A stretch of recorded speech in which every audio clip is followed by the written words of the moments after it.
elections. The truth is they're 4-0, but it still doesn't bode well for Democrats. Joining us now from Capitol Hill, Democratic Congressman Tim Ryan of Ohio. You'll remember he mounted an unsuccessful challenge last year to Nancy Pelosi's leadership in the House. Congressman, good to see you. Details, Willie, whatever. Yeah. So you wrote a post to Medium yesterday that's getting a lot of attention. I want to read part of it. After the Democratic Party's losses in Georgia and South Carolina on Tuesday, you write, quote, Archie Parnell, the candidate in South Carolina, and Jon Ossoff were good candidates who ran solid campaigns. In the end, they were brought down by the National Democratic Party brand. I'm tired of the excuses. I'm tired of being told that we exceeded expectations. I don't believe in moral victories. The only measure of success in political campaigns is victory. I don't believe everyone should get a trophy. Here is the truth. The Democratic Party has a toxic brand, one that is worse than Donald Trump's in many parts of the country.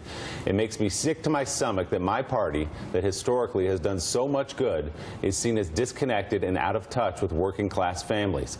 We are heading into July, and I can't believe I'm saying this, but our party does not have a clear economic message. Are you kidding me? So, Congressman, that's what you posted last night.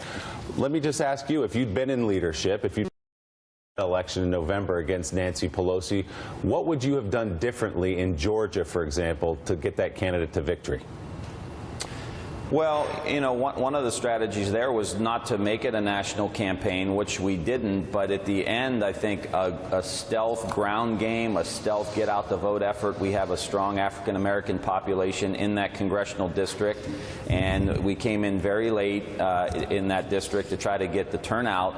And I think if we would have put a few more resources, not even that many, but a few more, we would have been able to get the 3,000 votes. We had a great candidate down there in Archie Parnell. He was a wonderful candidate. I went down to South Carolina and campaigned with him, but a little bit of money on the ground towards the end would have definitely got us home.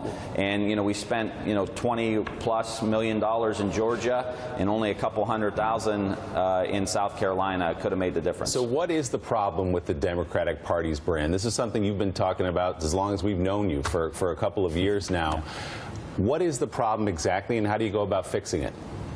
Well, we don't have a strong economic message. You know, when I was growing up and you'd ask my grandfather, my grandmother, you know, why are we Democrats? And it was the Democrats are for working class people.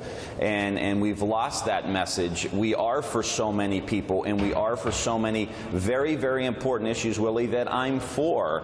But the thing that ties, you know, African Americans and Latinos and the LGBT community and women all together is that we all want economic opportunity for our families. We all want an opportunity to grab the next rung in the economic ladder, and people don't look at the Democrats for this. Small business people don't look at the Democrats for this, and we need to make sure that we have that message that's going to grow the economy and get people back to work. Not this, we're going to train you for some job that may or may not come down the pike. It's no, we need to rebuild the country. You're going to work now, and you while you're hired as an apprentice to get you back to work. Those are the kind of very simple, straightforward things we need to do.